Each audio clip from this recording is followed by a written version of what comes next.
पिछले लेक्चर में हम लोग डिस्कस किया था कि सिविल इंजीनियरिंग प्रोजेक्ट्स हैं उनके क्या क्या स्टेक होल्डर्स होते हैं, कैसे उसके रिसोर्सेज होते हम लोग इस्तेमाल करते हैं और उसके क्या क्या पॉजिटिव इम्पैक्ट और निगेटिव इम्पैक्ट होते हैं। तो बेसिकली अगर किसी भी नेशन का किसी भी कंट्री का डेवलपमेंट करना है तो उसके लिए हमें इंडस्ट्री डेवलपमेंट करनी पड़ेगी, उसके साथ साथ इंफ्रास्ट्रक्चर को भी डेवलपमेंट करना पड़ेगा। तो उनके इंफ्रास्ट्रक्चर को डेवलप करने से हमें जो है कि हमारा ग्रोथ तो होता है, लेकिन साथ साथ उसका कुछ ना कुछ आपका इन्वायरमेंट पर इम्पैक्ट तो होता ही है, क्योंकि उनकी उसकी वजह से बहुत सारे नेगेटिव इम्पैक्ट होते हैं। मतलब उसकी वजह से बहुत सारे पोल्यूशन कॉज होते हैं। तो हम लोग को देखना ये होता है कि हम लोग को जो डेवलपमेंट तो करना है, लेकिन अगर हम लोग किस एक्सटेंट तक हम लोग इन्वायरमेंट को इम्पैक्ट करें तो ज़्यादा सीरियस इफ़ेक्ट नहीं जनरेट होगा। तो एक्चुअली में हम लोग को एसेस करना पड़ता है कि हम लोग कोई भी इंडस्ट्री या कोई भी प्रोजेक्ट है वो कितना आपका जो आपके इन्वायरमेंट पे इम्पैक्ट कर रहा है, और उसका जो इम्पैक्ट है वो ज़्यादा सिग्निफिकेंस है कि बहुत कम है। तो इसके लिए हमें जो इम्पैक्ट को एसेस करने की जो ज़रूरत होती है तो उसको हम लोग बोलते हैं इन्वायरमेंटल इम्पैक्ट असेसमेंट। तो hello everyone, welcome to the lecture of civil and soil and global impact. तो आज के लेक्चर में हम लोग डिस्कस करने वाले हैं इन्वायरमेंटल इम्पैक्ट असेसमेंट के बारे में। ठीक है, तो चलिए स्टार्ट करते हैं। तो इन्वायरमेंटल इम्पैक्ट असेसमेंट जो है वो एक तरह से एक टूल है जिसका हम लोग इस्तेमाल करते हैं ताकि हम लोग जान सकें कि पॉजिटिव या नेगेटिव इम्पैक्ट जो है किसी भी प्रपोज प्रोजेक्ट का,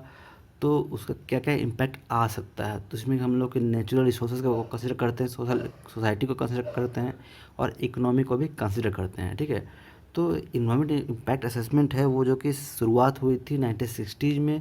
जिसका पर्पस था कि हम लोग रीजनेबल रेशनल हम लोग डिसीजन मेकिंग कर सकें। मतलब कि कोई प्रोजेक्ट हम लोग को शुरुआत करनी चाहिए नहीं करनी चाहिए, उसका क्या क्या बेनिफिट है, तो इससे हम लोग जज कर पाते हैं। तो एक्चुअली अगर हमारे पास दो ऑप्शन हो कि हमें कोई भी प्रोजेक्ट स्टार्ट करना है या नहीं करना है, तो एक तरह से कन्फ्यूजन बना रहता है, क्योंकि यहाँ पे जो प्रोजेक्ट है उससे हम लोग को बहुत ज़्यादा इकोनॉमिकल बेनिफिट मिलने वाले हैं, लेकिन उसकी दूसरे तरह से आप देखें तो उसकी वजह से बहुत ज़्यादा आपके इन्वायरमेंट पर इम्पैक्ट भी आने वाला है। तो दोनों केसेस में हमें क्या चूज़ करना चाहिए, तो इसके लिए हम लोग को अगर पूरा इन्फॉर्मेशन पता रहे कि जो ये प्रोजेक्ट है उसके साथ जो इकोनॉमिकल बेनिफिट आएंगे तो कितने आएंगे, और इम्पैक्ट आएगा तो कितना आएगा, और हमारे क्या क्या रिक्वायरमेंट है, और हम लोग उसकी वजह से हम लोग कितना इफ़ेक्ट कर रहे हैं इन्वायरमेंट को। अगर ये सारी बातें हमारे पास क्लियर हो तो कन्फ्यूजन आपका अलग, मतलब कन्फ्यूजन आपका नहीं रहेगा, और हम लोग सही डिसीजन ले पाएंगे कि प्रोजेक्ट को हम लोग शुरू करना चाहिए या नहीं करना चाहिए। तो एक्चुअली एक तरह से ये एक टेक्निकल इवैल्यूएशन है कोई भी प्रोजेक्ट का, कि हमारा जो डिसीजन ले सके कि हमें जो कोई प्रोजेक्ट हम लोग को स्टार्ट करनी चाहिए या नहीं करनी चाहिए। ठीक है, तो जो ईआई है, इन्वायरमेंट इम्पैक्ट असेसमेंट है, वो आपकी यूएस में आपके नियम में अप्लाई किया गया था national education environmental policy act के थ्रू 1969 में। ठीक है, तो अब जो बात करें कि इंडिया में कैसे इम्प्लीमेंट होता है, तो इंडिया में ministry of environment and forest है, जो कि एजेंसी है जो कि किसी भी बड़े प्रोजेक्ट के लिए इन्वायरमेंटल क्लियरेंस देती है। तो ये बहुत सारे जो कम एक्सपर्ट की कमेटी है उससे वो राय लेती है, सलाह लेती है, ताकि वो जज कर सके कि जो भी आपका प्रोजेक्ट है वो कितना आपका सूटेबल है या नहीं हो। तो उसी के थ्रू ये इन्होंने मतलब इन्वायरमेंट इम्पैक्ट असेसमेंट की पॉलिसी भी डिफ़ाइन की हुई है, और टाइम टू टाइम बहुत बहुत मतलब बार इसको चेंज भी किया गया है, ताकि प्रोजेक्ट को डिले ना किया जाए और साथ में इन्वायरमेंट को भी इम्पैक्ट करने से रोका जा सके। तो इसके लिए इसके अंदर बहुत सारे एक्ट लाए गए हैं, जैसे कि वाटर एक्ट हो गया 1974 में, Indian wild life act 1972, air का जो है पोल्यूशन एक्ट हो गया वो हो गया 1981, इन्वायरमेंटल प्रोटेक्शन एक्ट हो 1981। ठीक है, तो इसके लिए जो रिस्पॉन्सिबल बॉडी है वो है सेंट्रल पोल्यूशन कंट्रोल बोर्ड। ठीक है, तो ये जो होता है कि कोई भी अगर प्रोजेक्ट है, कोई प्रोजेक्ट स्टार्ट करनी है, तो हो सकता है कि वो प्राइवेट हो या फिर गवर्नमेंट को स्टार्ट करनी हो, कोई रोड प्रोजेक्ट हो या फिर रेलवे प्रोजेक्ट हो या कुछ भी किसी भी तरह का कंस्ट्रक्शन प्रोजेक्ट हो। तो उसके लिए हम लोग को EIA environmental impact assessment statement की जरूरत पड़ती है, ताकि हम लोग जज कर सकें कि हमारा जो प्रोजेक्ट है वो सही है या नहीं है। ठीक है, तो ये देखा जाता है कि जो भी आपका इस तरह के असेसमेंट या इम्पैक्ट असेसमेंट का जो रिपोर्ट बनाने के लिए जो भी पूरी तरह खर्च आती है, वो प्रोजेक्ट का बहुत कम अमाउंट होता है, लगभग ज़्यादा से ज़्यादा आपका वो 1% होता है। लेकिन 1% भी बहुत ज़्यादा कॉस्ट है वैसे भी, फिर भी आपका बहुत कम कॉस्ट आती है इसको ये प्रिपेयर करने में। और ये प्रिपेयर हो जाता है तो हम लोग सही से जज कर पाते हैं कि आपका क्या सूटेबल रहेगा आपके लिए प्रोजेक्ट के लिए या नहीं। ठीक है, तो ओवरव्यू बात कर लिया जाए कि आपका जो EIA का जो प्रोसेस है, इन्वायरमेंटल इम्पैक्ट असेसमेंट का जो प्रोसेस है, उसका क्या क्या स्टेजेस हैं। तो यहाँ पे हम लोग आप देख सकते हैं, यहाँ शुरू से आपका ये प्रोजेक्ट प्रपोजल से screening, scoping, baseline data collection से लेकर EIA फॉलोअप तक होता है। तो एक्चुअली होता क्या है, स्क्रीनिंग में हम लोग कोशिश करते हैं कि हम लोग जब प्रोजेक्ट आपका प्रपोज होता है कि आपको ये प्रोजेक्ट आपको बनना चाहिए, मतलब या फिर सिर्फ मतलब मान के चलिए कि कोई रेलवे लाइन कहीं पे इस्टेब्लिश करनी चाहिए, किसी रूट में आपको प्रोवाइड करनी चाहिए। तो जो रेलवे लाइंस है तो उसके जो प्रपोज कर रहे हैं तो उसके क्या क्या अल्टरनेटिव है। तो मेनली दो क्वेश्चन अराइज होते हैं कि आपका जो प्रोजेक्ट है वो आपके इन्वायरमेंट पर कितना इम्पैक्ट डालेगा, ठीक है, और इम्पैक्ट डालेगा भी तो वो कितना सिग्निफिकेंट होगा, बहुत ज़्यादा इम्पैक्ट है या कम इम्पैक्ट है। अगर इम्पैक्ट जो है सिग्निफिकेंट है, मतलब आप देख के ही आप समझ पा रहे हैं कि उसकी वजह से बहुत ज़्यादा आपके इन्वायरमेंट में प्रॉब्लम क्रिएट हो सकती है, तो इसके लिए हम लोग इन्वायरमेंटल इम्पैक्ट असेसमेंट का रिपोर्ट बनाते हैं, ठीक है। तो उसके लिए वहाँ से स्टार्ट करते हैं। तो सबसे पहले हम लोग करते हैं स्क्रीनिंग की हम लोग को ज़रूरत है या नहीं इन्वायरमेंटल इम्पैक्ट असेसमेंट करने के लिए। मतलब कि छोटा सा प्रोजेक्ट है, उसका बहुत कम इम्पैक्ट है, तो फिर उसको असेस करने की ज़रूरत है नहीं, आप जस्ट आपको क्लियरेंस दे सकते हैं। लेकिन अगर बड़ा प्रोजेक्ट है, आपको दिख रहा है कि कुछ में बहुत ज़्यादा आपके इफ़ेक्ट आ सकते हैं, तो उसको स्क्रीनिंग कर लेते हैं हम लोग, फिर आगे बढ़ते हैं स्कोपिंग में। अब हम लोग डिस्कस करते हैं नेक्स्ट स्टेज में कि डिफ़ाइन करना होता है कि जो भी प्रोजेक्ट है उसके क्या क्या स्कोप है, वो किस किस डायरेक्शन में किस किस जो इन्वायरमेंट मतलब नेचुरल रिसोर्सेज को वो इफेक्ट कर सकता है। मतलब एयर पोल्यूशन क्रिएट करेगा कि वाटर पोल्यूशन क्रिएट करेगा कि वो ग्राउंड वाटर डिप्लेशन करने वाला है, या फिर उसकी वजह से किसी एरिया का इकोसिस्टम ख़राब होने वाला है। तो ये सारी चीज़ें स्कोप के अंदर आती है कि स्कोपिंग करना पड़ेगा कि आपका जो प्रोजेक्ट है उसका स्कोप क्या है, वो किस किस डायरेक्शन में इफेक्ट कर सकता है। अगर हम लोग को ये पता चल गई कि किस डायरेक्शन में कर सकता है, तो हम लोग आगे बढ़ते करते हैं हम लोग base line study. Base line study में एक्चुअली हम डाटा कलेक्शन काम करते हैं कि आपका जो प्रोजेक्ट है वो कैसा है, उसके बारे में आप सारा इन्फॉर्मेशन कलेक्ट करते हैं, ठीक है। तो इसमें बेस लाइन में जो डाटा का रिक्वायरमेंट होता है वो होता है कि आपका जो प्रोजेक्ट है तो टाइप क्या है, साइज़ क्या है, लोकेशन कहाँ पे है, कौन कौन से फिजिकल रिसोर्सेज आप इस्तेमाल करने वाले हैं, सॉयल, रॉक्स, सीमेंट, सैंड, कितना क्वांटिटी में इस्तेमाल करने वाले हैं। कोई अब बायोलॉजिकल रिसोर्स तो इस्तेमाल नहीं करने वाले, मतलब एनिमल हो गया या फिर मतलब प्लांट्स हो गए, या पूरा फॉरेस्ट एरिया आपको ज़रूरत पड़ जाने वाली है, या कोई आपका इकोनॉमिक डेवलपमेंट आप कितना करने वाले हैं। आप सिर्फ अपना मतलब किसी कंपनी का तो फ़ायदा नहीं करने वाले हैं, आप उसकी वजह से मतलब वहाँ के आसपास के लोगों को कितना डेवलपमेंट होने वाला है, आपके आसपास की जो क्वालिटी ऑफ लाइफ कितना इंक्रीज करने वाली है, जो भी अदर एग्जिस्टिंग प्लांट प्रोजेक्ट है उनको कोई ज़्यादा इफेक्ट तो नहीं आएगा, वो कैसे हैं, वो सारे जो डिटेल्स है वो आपका बेसलाइन डाटा कलेक्शन में हम लोग ये कलेक्ट करते हैं। उसके बाद आता है इम्पैक्ट प्रेडिक्शन, कि अब जो है वो प्रोजेक्ट अगर वहाँ पे स्टार्ट हो जाता है, वहाँ पे कंस्ट्रक्शन स्टार्ट हो जाता है, तो उसके आसपास जो है जो भी इम्पैक्ट आने वाले थे, जो कि हम लोगों ने स्कोपिंग में हम लोगों ने चेक कर लिया कि क्या क्या स्कोप है हमारा, तो उसके अकॉर्डिंग क्या क्या इम्पैक्ट आ सकते हैं, कितने आ सकते हैं, वो पूरी तरह से रीजनेबल तरीके से टेक्निकली उसको एसेस किया जाता है, प्रेडिक्ट किया जाता है। प्रेडिक्शन के बाद चेक किया जाता है कि जो भी आपका इम्पैक्ट आ रहा है वो सिग्निफिकेंट है कि ये स्मॉल है। मतलब कि एयर पोल्यूशन हो रहा है तो बहुत ज़्यादा एयर पोल्यूशन हो रहा है कि बहुत कम हो रहा है। तो जो भी आपका एक लिमिट से ज़्यादा हो रहा है पोल्यूशन, वाटर आपका बहुत ज़्यादा पोल्यूट हो रहा है, या फिर वाटर का बहुत ज़्यादा इस्तेमाल किया जा रहा है, वहाँ पे बहुत ज़्यादा वाटर रिसोर्स को बहुत ज़्यादा मतलब हार्नेस किया जा रहा है, बहुत ज़्यादा इस्तेमाल किया जा रहा है, तो उसकी वजह से आपके रिसोर्स में बहुत ज़्यादा इफेक्ट आ सकता है। तो इस तरह का जो असेसमेंट कर लेते हैं कि हम लोग कौन कौन से जो सेक्टर है उसमें बहुत ज़्यादा इफेक्ट आने वाला है। तो अब हम लोग बात आती है नेक्स्ट की कि मिटिगेशन की, कि अगर ये सब इशू आ रहे हैं तो इस इशू को आप कम कर सकते हैं या नहीं कर सकते।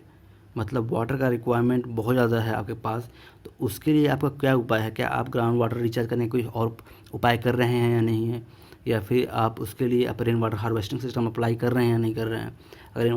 रेन वाटर हार्वेस्टिंग सिस्टम आप अप्लाई कर रहे हैं तो उसका क्या इम्पैक्ट है, उसके आप कितना ज़्यादा सेव कर पा रहे हैं वाटर को, और किसी तरीके से आप जो भी पोल्यूशन क्रिएट हो सकता था, जो भी इम्पैक्ट आ सकता था, उसको कितने हद तक आप मिटिगेट कर रहे हैं, कितने हद तक आप कम कर पा रहे हैं। तो इसकी जो पूरी जो एनालिसिस होता है, वो जांच होती है, वो सब मिटिगेशन में करते हैं हम लोग, जो बताना पड़ता है आपको इन्वायरमेंटल इम्पैक्ट असेसमेंट के रिपोर्ट में, ठीक है। तो अब आगे चलते हैं कि आप जब हमारा सारा इन्फॉर्मेशन सारा एनालिसिस सारा असेसमेंट कंप्लीट हो जाता है, तो एक तरह से एक हम लोग इन्वायरमेंटल इम्पैक्ट असेसमेंट का एक रिपोर्ट तैयार करते हैं। वो फॉर्मूलर एक डॉक्यूमेंट होता है जो बहुत सारे पेजेस का होता है, जो पढ़ते पढ़ते आप थक जाएंगे वैसे एक्चुअली। तो उसके लिए लास्ट में हम लोग वो देते हैं एक इन्वायरमेंटल इम्पैक्ट स्टेटमेंट, कि हमारा जो इन्वायरमेंट का इम्पैक्ट को एसेस किया गया था उसका स्टेटमेंट क्या है,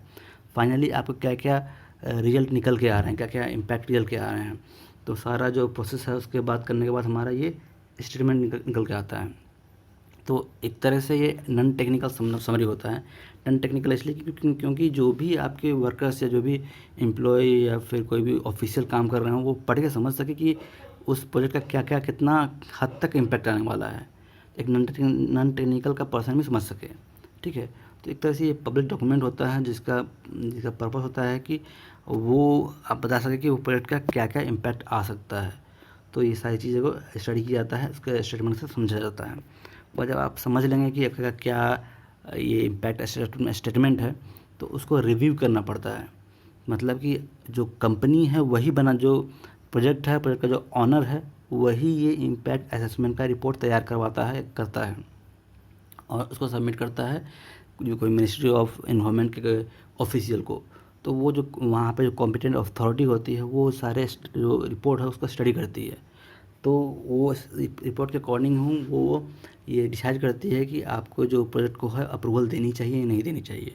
तो जो कॉम्पिटेंट अथॉरिटी होती है उसके पास भी बहुत कम टाइम होता है, लेकिन फिर भी उस कम टाइम में आपको पूरी लेंदी स्टेटमेंट को, पूरे रिपोर्ट को अच्छे से पढ़ना पड़ता है। आपको समझना पड़ता है कि कहीं पे कुछ एरर तो नहीं है, मतलब कि आपका जो असेसमेंट किया है वो कहीं गलती तो नहीं, कहीं पे सुधार की ज़रूरत तो नहीं है, ओमिशन की ज़रूरत तो नहीं है, कहीं आप जो प्रोजेक्ट के जो ऑनर है उससे पैसे लेकर आप कुछ ऐसा काम तो नहीं कर रहे हैं, मतलब कुछ कम रिपोर्ट तो नहीं कर रहे हैं, मतलब आप बता रहे होंगे कि इस प्रोजेक्ट को अप्लाई करने से कम पोल्यूशन होगा, ऐसा तो नहीं है। वो सारी चीज़ें चेक की जाती है। उसके बाद जो भी अथॉरिटी होती है, जो भी एक्सपर्ट होते हैं उस चीज़ को रिव्यू करते हैं अच्छे से, ताकि वो जज कर सके कि जो भी आप डिसीजन लेंगे वो सही होनी चाहिए। ठीक है, तो ये सब पूरी डिसीजन मेकिंग का जो प्रोसेस है वो पूरी तरह से चेक किया जाता है कि आपका जो EIS है वो एडिक्वेट है या नहीं, किसी तरह का अनबायस है कि नहीं, वो पूरी तरह से करेक्ट है या नहीं। उसके बाद जो है इसके आधार पर वो डिटरमाइन किया जाता है कि अगर आपका सही है तो और उसका जो इम्पैक्ट असेसमेंट को रिसीव कर लिया जाता है, कंसेंट दिया जाता है कि इसमें क्या करना चाहिए। और उसका जो डिटेल प्रोसेस है वो बहुत लंबा हो जाता है। तो इसके लिए मतलब अलग से आपको अलग मॉडल नहीं, मतलब कि अलग कोर्सेज भी है आपके इन्वायरमेंटल इम्पैक्ट असेसमेंट के बारे में, उसमें आप पढ़ सकते हैं। ठीक है, तो जो कॉम्पिटेंट अथॉरिटी होती है वो बाद में इन्फॉर्म करती है कि आपका क्या क्या नेगेटिव इम्पैक्ट है, क्या क्या पॉजिटिव इम्पैक्ट है। तो उसके अकॉर्डिंग वो अलाउ करती है कि आपका जो प्रोजेक्ट है वो आप इसको अप्रूवल देती है उसके लिए कि आप इसको आप लागू कर सकते हैं, मतलब स्टार्ट कर सकते हैं या नहीं। ठीक है, तो इस तरह से पूरा आपका एक डिसीजन मेकिंग सिस्टम होता है EIS रिव्यू के थ्रू। उसके बाद अगर कोई भी अप्रूवल मिल जाता है तो अप्रूवल मिलने के बाद जो है कोई भी प्रोजेक्ट स्टार्ट कर दिया जाता है, लेकिन उसके बाद जो है प्रोजेक्ट स्टार्ट करने के बाद जो इम्पैक्ट आता है उसको चेक करना पड़ता है, ऑडिट करना पड़ता है कि जो आपने लिखा था उसके आसपास तो रिजल्ट आ रहा है या नहीं आ रहा है, उससे ज़्यादा या कम तो नहीं आ रहा है।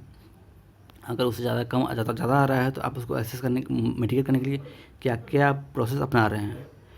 क्योंकि इस तरह से अगर कोई गलत, मतलब कोई कंपनी है, कोई प्रोजेक्ट अपना बनाना चाहती है, उसके लिए गलत रिपोर्ट दे रही है और उसके अकॉर्डिंग वो काम कर रही है, तो उसको वहाँ पे वार्निंग दी जाती है कि आप इसको सही से उसको बेहतर कीजिए, ताकि तो फिर उसके ऊपर बहुत सारे मतलब सैंक्शन लगाए जाते हैं, बहुत सारे मतलब इस तरह के टैक्सेशन या किस तरह की कोई भी पेनल्टी लगाई जाती है, ताकि आपकी इस चीज़ को ध्यान में रखा जाए कि आपको इन्वायरमेंट को कम से कम इम्पैक्ट हो। ठीक है, तो उसके बाद हर चीज़ का फॉलोअप लिया जाता है कि आपने सही से काम कर रहे हैं या नहीं कहीं कर रहे हैं। जो भी डाटा जनरेट किया जाता है उसको पूरी तरह मॉनिटरिंग की जाती है, एक्यूरेसी कितना आपका सही था, कितना डिग्री आपका डेविएशन, कितना डेविएशन हो रहा है आपका रिजल्ट से, क्या क्या पॉसिबल रीज़न है डेविएशन, क्या क्या पॉसिबल रीज़न है जिसकी वजह से आपने जो रिपोर्ट में लिखा था उसको नहीं हो पा रहा है, और उस चीज़ों को बाद में ध्यान दिया जाता है। ठीक है, एक तरह से ये एक कंट्रोलिंग बॉडी है जिसको कि आपके जो नेशन के डेवलपमेंट के साथ साथ इन्वायरमेंट को जो इम्पैक्ट है उसको मैनेज करने के लिए काम करती है। उसको इसके जो बहुत ज़्यादा इम्पोर्टेंट भी है। तो एक्चुअली देखा जाए तो क्या क्या बेनिफिट है ये कंडक्ट करने के लिए, तो इसकी जो ये जो है एक फैसिलिटेट करती है ताकि वो आप डिसीजन ले सके, आप पूरी तरह से क्लियर हो सके कि आपका जो प्रोजेक्ट है वो सही है या नहीं है। ठीक है, पहले से ही आपका प्रोजेक्ट स्टार्ट होने से पहले से ही आप क्लियर हो जाएं कि आपका प्रोजेक्ट को स्टार्ट करना चाहिए या नहीं करना चाहिए। आप पहले से ही अगर बहुत ज़्यादा मतलब इम्पैक्ट करने वाली प्रोजेक्ट है इन्वायरमेंट को, तो पहले से आप हटा सकते हैं। ठीक है, उसके अलावा ये आपको हेल्प करती है ताकि आप कुछ अल्टरनेटिव्स कुछ देखें, आप अल्टरनेट मेथोडोलॉजी को चेक करें कि ताकि आपको जिसकी वजह से जो भी आपका प्रोजेक्ट है वो तो ग्रीन हो, इको फ्रेंडली हो और कम से कम आपको इन्वायरमेंट को इम्पैक्ट करे। उसकी वजह से जो रिजल्ट हो वो बेस्ट होना चाहिए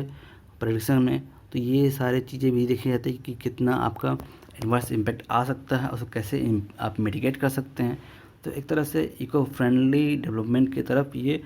वो बढ़ने के लिए वो आपको प्रमोट करते हैं, मोटिवेट करती है। तो कोई प्रोजेक्ट है उसको आप कितना सस्टेनेबल बना सकते हैं उसके लिए ये आपको हेल्प करती है, ये जो असेसमेंट है। तो एक तरह से ये फॉर्मल अप्रूवल तो है ही, और साथ साथ आपको आपको प्रॉपर इम्प्लीमेंटेशन के टाइम में फॉलो अप करती रहती है कि आपका जो भी इम्पैक्ट है वो आपका कम से कम हो। उसके अलावा नेगेटिव आपका जो इम्पैक्ट है, सोशल इम्पैक्ट है, उसको मिटिगेट करने में ये बहुत हेल्प करती है। तो एक तरह से ये आपका एडेप्टिव है और ये पूरा तरह से ऑर्गेनाइजेशन लर्निंग प्रोसेस है, जिसके थ्रू जो भी है पॉलिसी मेकर है वो अपना फीडबैक दे सकते हैं, कोई इंस्टीट्यूशन है वो फीडबैक दे सकती है। जो भी पूरा इन्हांसमेंट है आप मतलब पूरी तरह से पॉजिटिव एस्पेक्ट में आप उसको लेके जा सकते हैं और पूरा प्रोजेक्ट जो भी है उसको आप इको फ्रेंडली और सस्टेनेबल बना सकते हैं। ठीक है, तो एक तरह से बहुत ज़्यादा इंपॉर्टेंट ये मैटर है और मतलब बहुत इंपॉर्टेंट ये टॉपिक है, और जो कि बहुत जगह पे इस्तेमाल किया जाता है वो असेसमेंट करने के लिए। और इंडिया की बात कर ली जाए तो इंडिया में भी इस तरह की रूल्स है, रेगुलेशंस है, लेकिन कभी कभी इसको थोड़ा सा लिबरल कर दिया जाता है ताकि बहुत सारे प्रोजेक्ट पास हो जाए और डेवलपमेंट हो सके। लेकिन फिर भी हम लोग को इस पर ज़्यादा ध्यान देने की ज़रूरत है कि हम लोग कैसे इस तरह के प्रैक्टिसेस को मतलब प्रमोट कर सके, किस तरह के कोई भी स्ट्रक्चर को सस्टेनेबल बना सकें। तो ये देखा जाता है कि आपको जो भी प्रोजेक्ट आ रहे हैं उसमें आप वेस्ट का इस्तेमाल करें और rain water harvesting system apply करें। ये सारी चीज़ें की जाती है ताकि आपको कम से कम इन्वायरमेंट को इम्पैक्ट है। ठीक है, तो यहाँ पे हमारा ये टॉपिक ख़त्म होता है। लेक्चर में हम लोग डिस्कस करने वाले हैं कि प्रोजेक्ट किसी भी कस्टमर प्रोजेक्ट को हम लोग कैसे इको फ्रेंडली बनाने के लिए वेस्ट को मिनिमाइज कर सकते हैं, और किसी भी कंस्ट्रक्शन प्रोजेक्ट पर जो हम लोग वर्कर्स हैं उनकी एफिशिएंसी कैसे इन्हांस कर सकते हैं। तो इन टॉपिक को लेकर हम लोग डिस्कस करेंगे। ठीक है, ओके, थैंक यू।